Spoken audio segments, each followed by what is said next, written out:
Welcome to Cultural Fluency Makers. I'm your host, David Wellish. Each week, we welcome leaders to share how they stay ahead of the ever-changing consumer landscape. With today's cultural transformation, top brands need to understand diverse consumer segments from Gen Z, Hispanic, and LGBTQ+, to gamers, wine enthusiasts, and basketball fanatics in Iowa.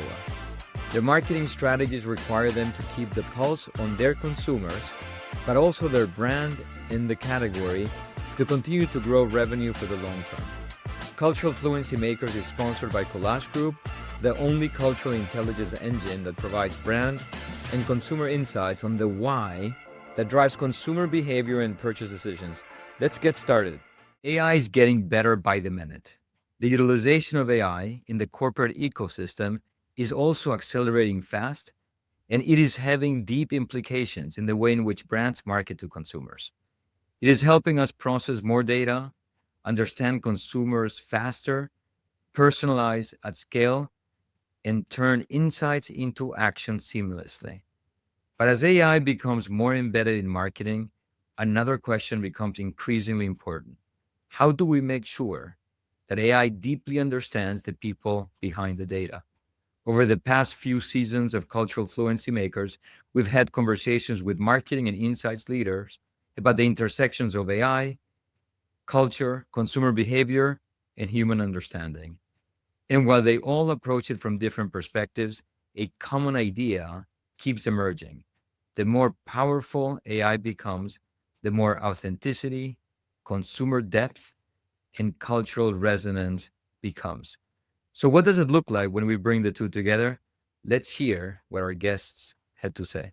The ability to let artificial intelligence tools do a lot of the processing and enable our people to do a lot of the critical thinking. And you said about asking why. I had a former boss and mentor who always used to say, ask why 5 times before you say anything. You know what I mean? Like, just really contemplate, okay, why is that true? Why is that true? Why is that true? And I think, we've got some agentic capabilities as it relates to reviewing, massive quantitative studies and kind of pulling nuggets out of them and things like that.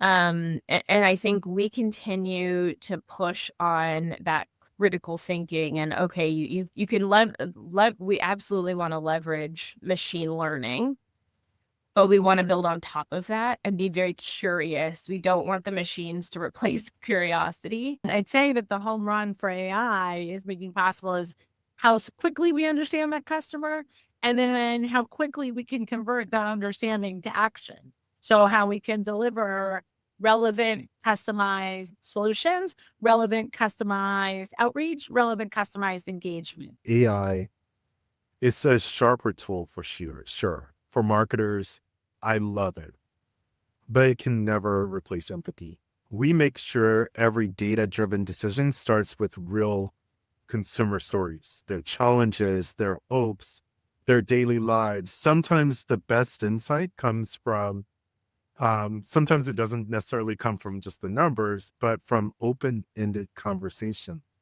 or the emotions behind a comment.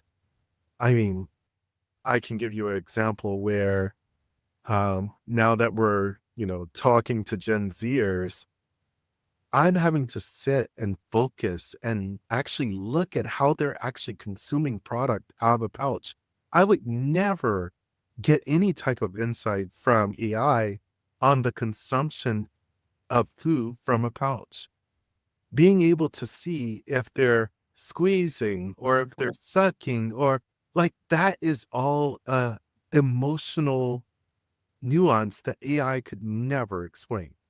So to keep marketing soulful, you have to build for interaction, not just automation. We don't talk about customers. We don't talk about buyers when we talk about people.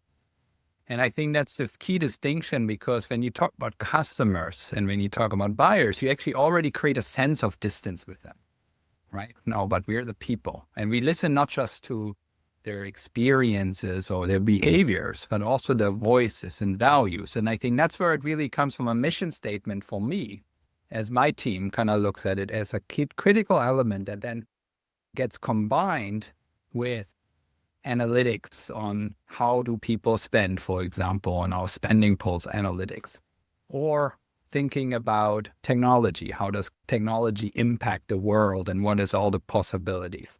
So when you think about those three pillars, you understand technology and the foresight, and I know we'll talk a lot about technology today as well, but then we also focus on their behavior observed, but also the cultural elements, the things that influence them and the reasons why they make certain choices. That's when really the magic happens. AI can only really look at past data to predict what's statistically probable. And culture, as we know it, as we've been talking about, is really never statistically probable. It's messy, it's erratic, it's emotional, and it's just deeply human. And so to me, it takes real human intuition, empathy, and lived experiences to truly look at the subtle shifts and actually understand why it matters emotionally. And I don't think AI is there right now. It can't do all of that for us, right? So I believe we need to use AI for operational efficiencies and data crunching, but we have to also combine that with human intuition as the final call for our brand soul and taking big creative risks. I still do think that you need the brilliant creative minds setting the creative strategy, coming up with the creative idea, like digging deep into the research and insights and making sure that they, even if they're briefing AI to create the creative, that it's based on a very clear strategic brief that is still going to resonate to customers. Because there's no point in us putting creative out that customers are just going to think, well, that didn't really appeal to me. So I think from a brand perspective, and especially like I can talk to the creative element of it, we still see a really big need to have a lot of strategy and brilliant creative minds in the loop. And then AI is just an incredible opportunity for our creatives because they can scale. Human meaning and machine measurement, right? And I think, and this is where I sometimes have organization insights functions fail, because they focus so much on the machine measurement part, which is like, I do a survey, I post it in a dashboard, and the dashboard is available to everybody. Like there's lots of data everywhere in the system.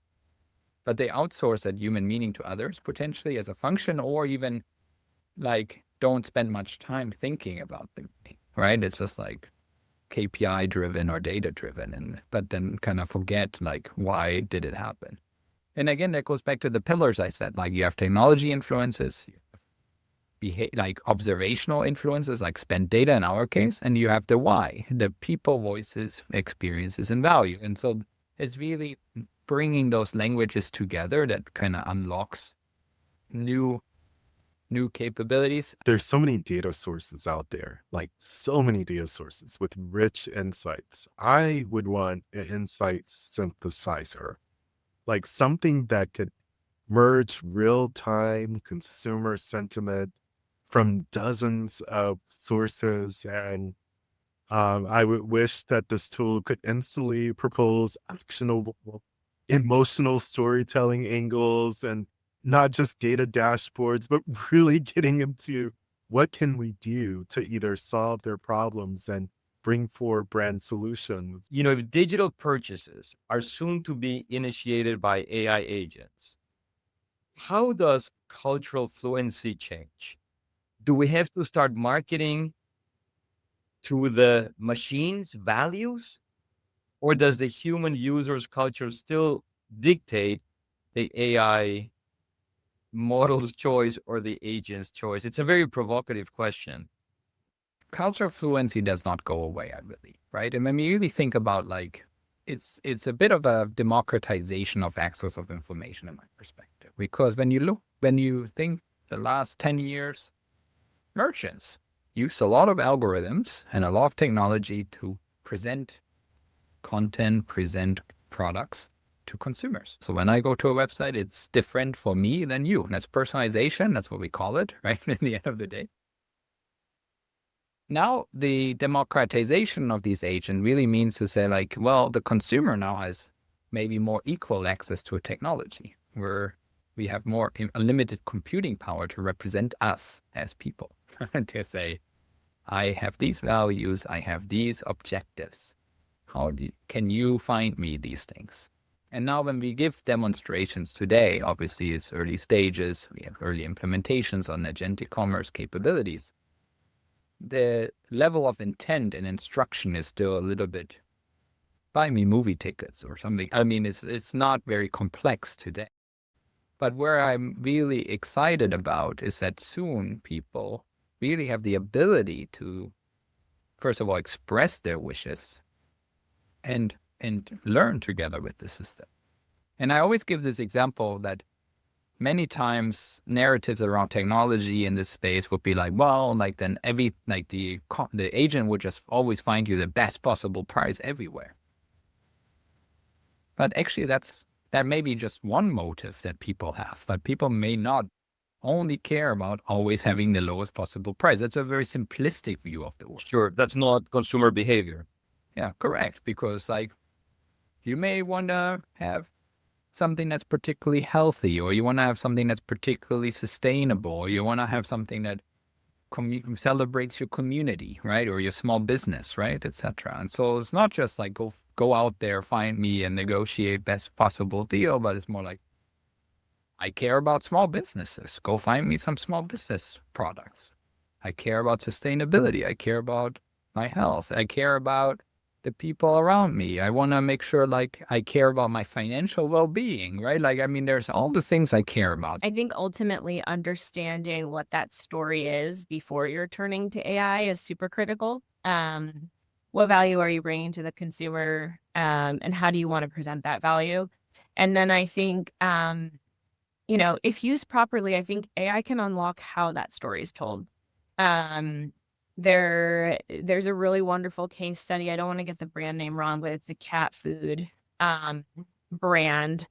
And I had no idea how many rules and regulations there were around using felines in advertising, but there are apparently a lot. And it was an Omnicom case study. They AI enabled them to dress up the cat in a way that they wouldn't have been able to. So you're talking about, very low risk because you're not manipulating product, of course, you wouldn't want to do that.